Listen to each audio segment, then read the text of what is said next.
hoje a nossa entrevista é com a professora Kátia Nunes da Cunha, que é professora doutora em ecologia e especialista em áreas úmidas. Seja muito bem-vinda, professora.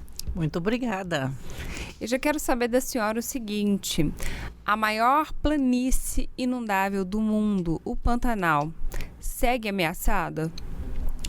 Nós devemos pensar primeiro que nós estamos num período que é, por exemplo, o tema até do congresso, que é antropoceno, é o período geológico que o homem que está modificando tudo. Então, essa modificação, ela vai particularmente no clima. E se você mexe no clima, trazemos consequências graves para os ecossistemas do mundo todo, inclusive do Brasil. E o Pantanal é um deles, que está passando por uma situação crítica devido à seca, à falta de água. Esse é o grande problema. Se você tem seca, você vai ter fogo, né? Incêndio. Então, nós temos que ter adaptações para sobreviver a esse período dramático, né? Extremo, com adaptações para a seca. Né? Isso é o grande momento para nós nos ajustarmos para podermos conseguir ter o Pantanal para as próximas gerações. E como fazer essas adaptações, professora? Na década de 60, o Pantanal passou por uma crise dessa e os pantaneiros, sozinhos, eles conseguiram resolver. Primeira coisa foi criar muitas áreas de pequenos tanques, né, para quando tivesse chuva, a água ali se concentrasse nesses lugares, né? Fizeram poços semi-artesianos com pilhetas, né, para os animais, tanto domésticos como os silvestres, né, para atravessar esse período. E havia também, mesmo com a seca, um período que chamava de seca verde. Então, quando se chove, a grama ficaria verde, né? Então tinha disponibilidade de alimentos, só não tinha a água.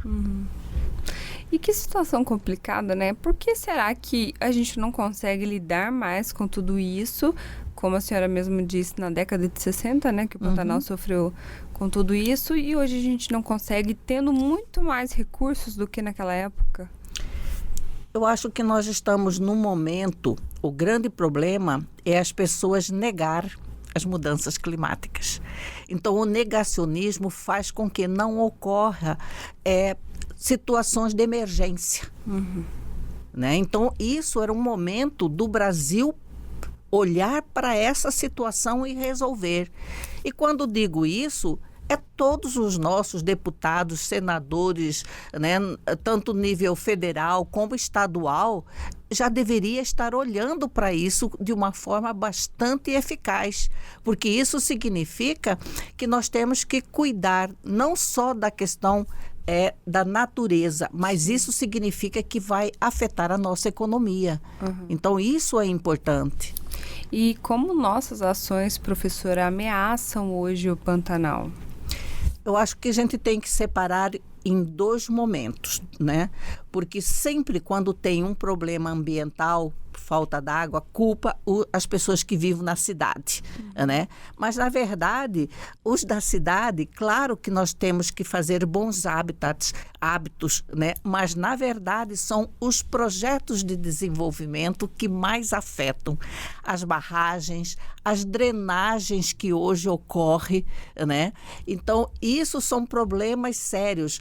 Outros, por exemplo, projeto de desenvolvimento da hidrovia, dragar o Rio Paraguai no momento de extrema seca.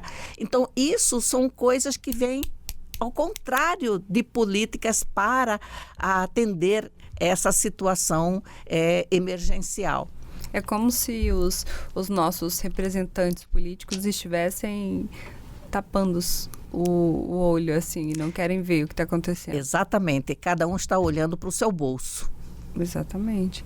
E falando um pouquinho sobre a questão da vida silvestre no Pantanal, tem ideia de quais as espécies tanto da fauna quanto da flora, serão mais afetadas com toda essa devastação que a gente está vivendo ao longo dos anos? Primeiro, vamos colocar... O Pantanal ainda é um dos ecossistemas mais conservados. Tá? E o que eu vou colocar aqui, 2 momentos. Um é a seca em si, sem interferência humana. Então, isso vai afetar, são as plantas que são amigas da água. Então, toda aquela diversidade de plantas que surge na época da cheia, né, isso são afetadas. As plantas que são das beiras dos rios, que também gostam da inundação. Então, esse é um grupo de plantas que pode ser que algumas árvores, elas não morram, mas elas não vão produzir sementes, não vão produzir frutos, né? Então, isso daí nós vamos ficar um período sem esses alimentos que vão para muitos animais. Né? Bom, por outro lado, aí quando você entra o fogo então realmente aí destrói muitas dessas árvores, porque elas não são adaptadas ao fogo. As áreas que são de cerrado, elas não têm adaptações, por exemplo, como a lixeira, tem a casca grossa, né? Então consegue ainda se adaptar, né? Agora, o maior problema está o uso de agroquímica para desmatar o Pantanal. Isso é muito negativo, porque só você não destrói grandes áreas, né? Que ali você inclui diferentes tipos de ambientes, uns que não poderiam ser destruídos, além de contaminar o ambiente. E assim todos saem prejudicados, até os animais. Assim todos são prejudicados, não só animais, como nós também, que usamos a água. Que situação complicada, né, professora? Eu acho que nós estamos passando por uma crise ética na nossa sociedade, né? Por que a senhora acha? Eu acho que cada civilização, ela chega um momento que ela tem que retornar aos valores, princípios, né? E a nossa valoriza muito o dinheiro, o consumo. Então, isso é uma situação que nós temos que reverter, essa prioridade para o dinheiro e para o consumo. Então, nós temos alimentação mais saudável, né? Temos nossos entretenimento mais saudáveis, né? E, com isso, gerar uma grande mudança na nossa sociedade, né? Professora, há possibilidade do Pantanal desaparecer até o final do século por causa dessas queimadas?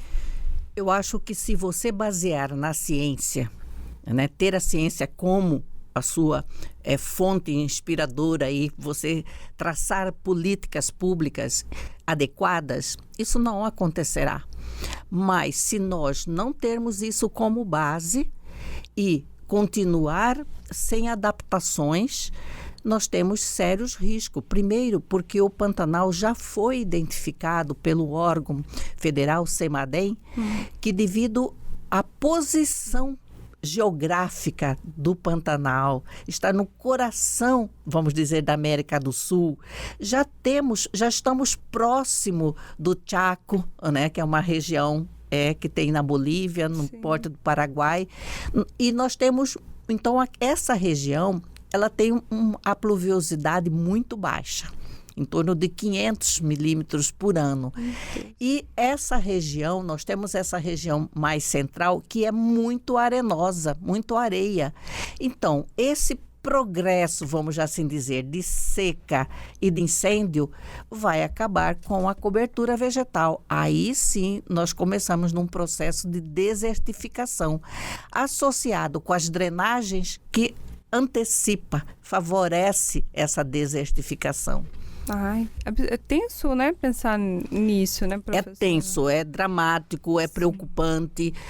Por você ver, o Pantanal, ele não tem nascente dentro do Pantanal. Todas as águas que vão para o Pantanal estão na sua borda. E na sua borda está uma verdadeira destruição. Eu não sou contra o sistema de agricultura no Brasil ou na região, mas nós devemos respeitar as áreas que absorvem essa água, que depois vai levar para os rios, que são as áreas úmidas, por exemplo. Tem que ter essa preocupação, né? Tem que ter. Professora, vamos falar agora sobre o inventário das áreas úmidas, né, brasileiras, que será lançado em Cuiabá durante um congresso, né? Fala pra gente que dia é esse congresso, quem poderá participar. Tá. O congresso, ele será agora a partir do dia 16, 17 e 18, né? Quarta, quinta e sexta-feira. As pessoas que queiram participar devem se inscrever no site do Quinto Combral. Se coloca Quinto, né, Combral, você encontra o site, se inscreve, aí você pode participar. E aqui nesse evento vai estar especialista do Brasil inteiro e fora do Brasil, que tratam especificamente de áreas úmidas. Então, esse é um momento importante, né, para que nós todos vamos discutir esses problemas que estão acontecendo, porque ciência já está produzida, né, já tem informação. Então, por exemplo, esse e-book que será lançado, né, que é o Inventário Brasileiro das Áreas Úmidas, aqui nós reunimos mais de 95 experts do Brasil inteiro para cada um tratar da sua área úmida ou das suas áreas úmidas.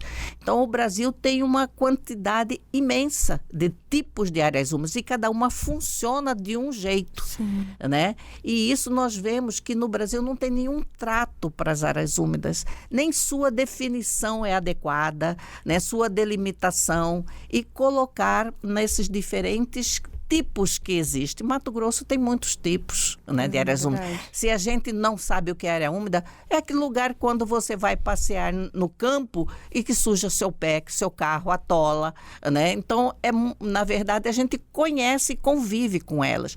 Muitas vezes a gente não gosta desse lugar porque vai atrapalhar, porque pode ter mosquito, que pode ter alguma coisa que você não se adequa. Mas se você ter na mente a função dessa área úmida, você passa a respeitá-la, né? E temos problemas sérios em Mato Grosso, né? É a lei da drenagem. Isso usa um subterfúgio de não usar a palavra áreas úmidas e ter como preceito o tipo de solo.